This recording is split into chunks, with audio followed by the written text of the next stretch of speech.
ភាពាណិជ្ជកម្មកម្ពុជាសហការជាមួយដៃគូពាក់ព័ន្ធបើកវគ្គបណ្ដុះបណ្ដាលស្ដីពីយុទ្ធសាស្ត្រការពារនិងបង្កើនផលិតភាពអាជីវកម្មក្នុងយុគសម័យ Digital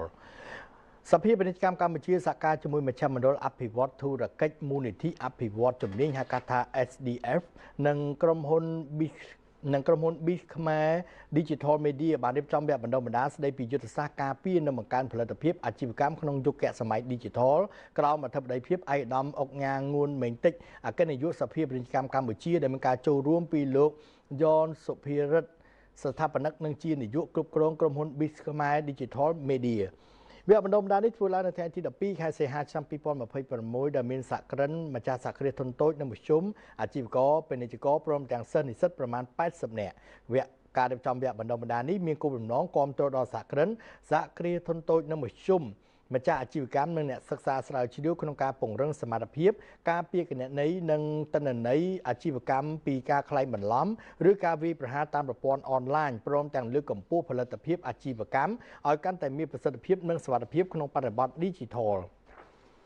ឯកឧត្តមអុកញ៉ាងួនមេងតិចបានមានប្រសាសន៍ថាវគ្គបណ្ដុះបណ្ដាលនេះមានសារៈសំខាន់សម្រាប់ម្ចាស់អាជីវកម្មក្នុងការស្វែងយល់អំពីយុទ្ធសាស្ត្ររៀបចំនិងគ្រប់គ្រងឯកសារតាមប្រព័ន្ធ Digital ឲ្យមានសណ្ដាប់ធ្នាប់និងសុវត្ថិភាពតាមរយៈវគ្គនេះអ្នកចូលរួមនឹងទទួលបានការណែនាំដោយផ្ទាល់ពីវាគ្មិនជំនាញដើម្បីអនុវត្តចំណេះដឹងទាំងនេះក្នុងការបង្កើនប្រសិទ្ធភាពអាជីវកម្មដែលជាកត្តាសំខាន់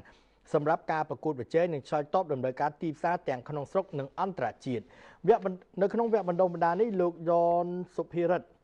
ស្ថាបនិកនិងជានាយកក្រុមហ៊ុន Biz ខ្មែរ Digital Media បានចែករំលែកចំណេះដឹងនិងបទពិសោធន៍ជាក់ស្ដែងជូនដល់សហគ្រិននិងម្ចាស់សហគ្រាសធុនតូចនិងមធ្យមអំពីយុទ្ធសាស្ត្រការពារគណនេយ្យនិងទិន្នន័យអាជីវកម្ម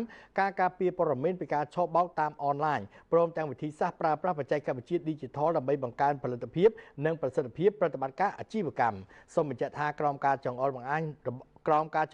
ញរបស់អ្នកអង្គការគិតមេងប្រធានសភាពាណិជ្ជកម្មកម្ពុជានិងជាប្រធានក្រុមប្រឹក្សាពិគ្រោះយោបល់ធុរកិច្ចអាស៊ានសម្រាប់កម្ពុជាសភាពាណិជ្ជកម្មកម្ពុជាតែងតែយកចិត្តទុកដាក់ចំពោះសមាជិកសមាជិកាជាពិសេសអាជីវករពាណិជ្ជករនិងធុរជនដែលជាម្ចាស់សហគ្រាសធុនតូចនិងមធ្យមតាមរយៈការរៀបចំកម្មវិធីនិងវគ្គបណ្ដុះបណ្ដាលនានាដើម្បីផ្ដល់ចំណេះដឹងនិងជំនាញផ្នែកបច្ចេកវិទ្យា Digital សម្ដៅបង្កើនប្រសិទ្ធភាពអាជីវកម្មស្របតាមការវិវត្តយ៉ាងឆាប់រហ័សនៃបច្ចេកវិទ្យានិងសេដ្ឋកិច្ចសកលសូមជម្រាបថាវគ្គបណ្ដុះបណ្ដាលនេះទទួលបានកិច្ចសហការពីមជ្ឈមណ្ឌលអភិវឌ្ឍធុរកិច្ចមូលនិធិអភិវឌ្ឍជំនាញហៅកាត់ថា SDF និងពីក្រុមហ៊ុន Biz ខ្មែរ Digital Media ព្រមទាំង